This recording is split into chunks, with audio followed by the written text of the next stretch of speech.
Hello everyone! Welcome na naman dito sa aking channel at sa video na naman na ito ay i-share ko sa inyo yung mga experience na naman ng mga nakapag-try umutang dito sa Atomy. Ano nga ba yung possible na ma-experience nyo dito once nasubukan nyo nga na umutang? May mga nag-share na naman kasi ng kanyang experience. Hi, can anyone give me an advice?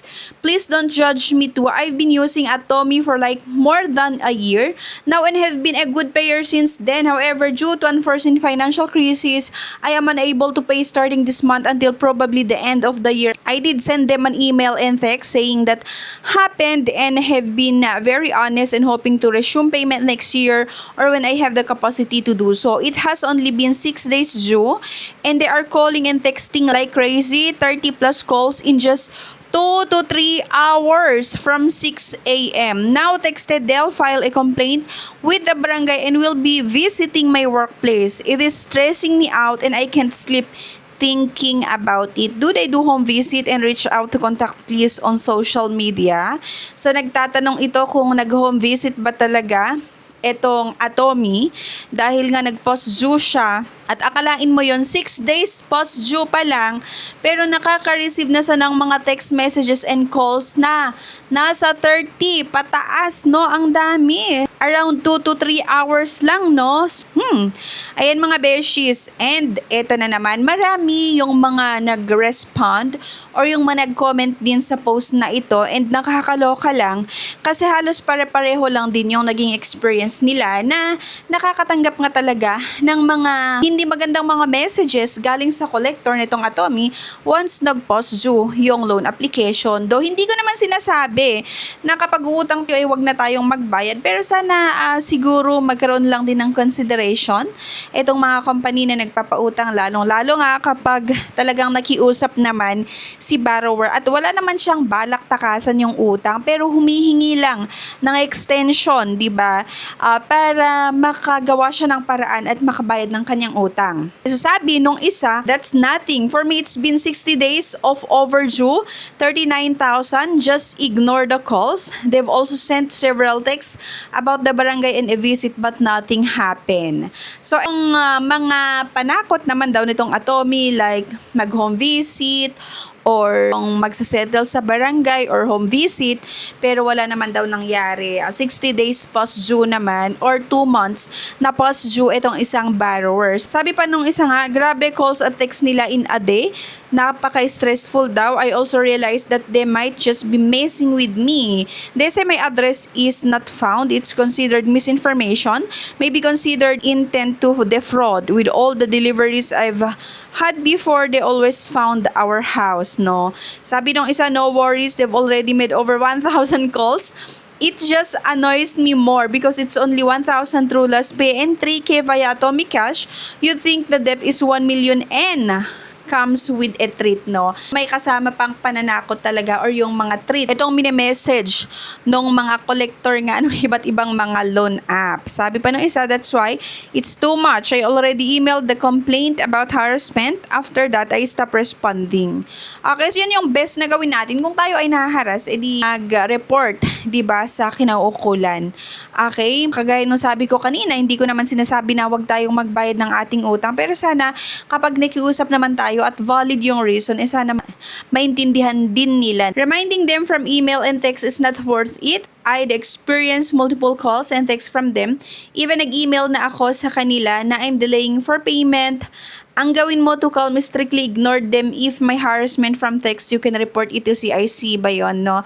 About sa collection nila, sa side ko naman, I've been overdue sa S-loan 2 months from now in Atomy worth 25,000 lang naman. In total, I don't answer any calls or texts. Nag-ayos din ako sa settings sa SIM cards ko na hindi makareceive ng spam calls, harassment, and text.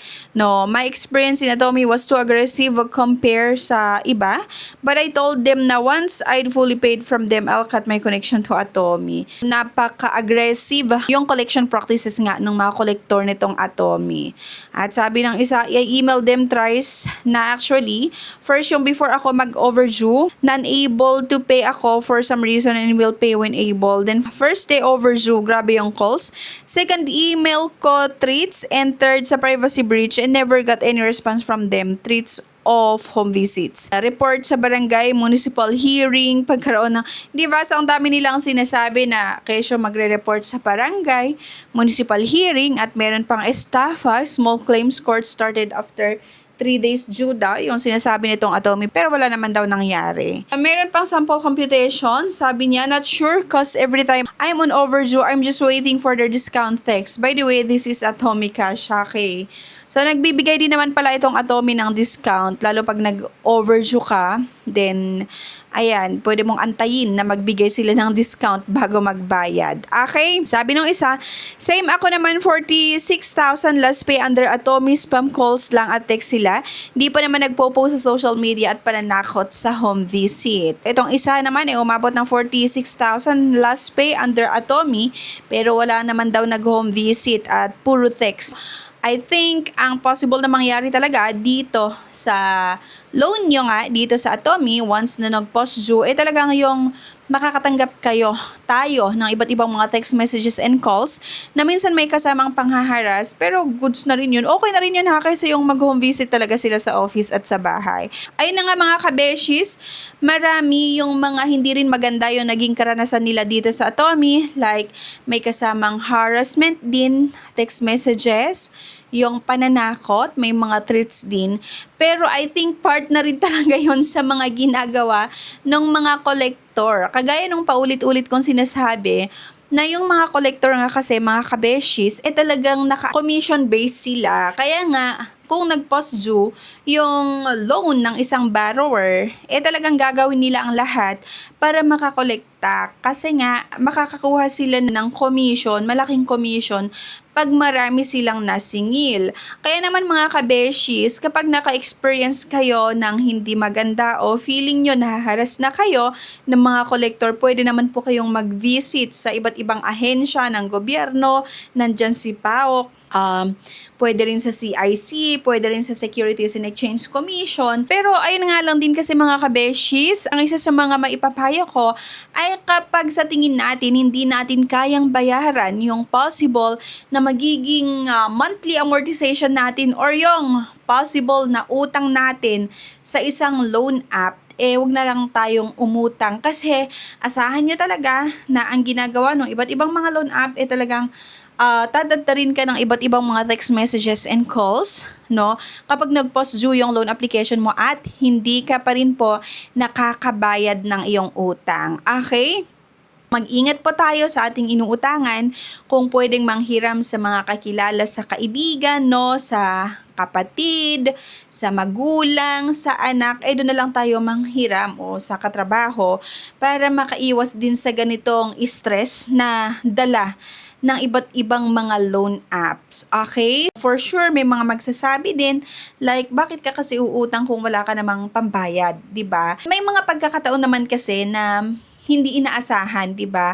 Yung tipong hindi mo naman gusto pero biglaan meron kang pagkakagastusan na importante naman, then linapitan natin tong iba't ibang mga loan apps. Make sure mga kabeshis na yung uutangan nyo ay yung mga legit. So may mga ibang na vlog ako or na-upload ko nga dito sa aking channel, yung mga legit na pwedeng mautangan kaso nga lang may mga requirements na involved. Okay? Yan lang, sana makatulong sa inyo itong video na ito para makapag-decide kung uutang pa rin ba kayo dito sa Atomy or hindi. So ayun nga, itong na-vlog natin or na-share ko sa inyo ay base sa karanasan ng iba't ibang mga borrowers na nakapag-try na umutang nga dito sa Atomy at nag-post due ang kanilang loan application. Thank you for watching. Please don't forget nga to like, share, and subscribe para maging updated kayo sa mga susunod na videos na i-upload natin dito sa ating channel. Thank you! See you sa aking next vlog. Bye!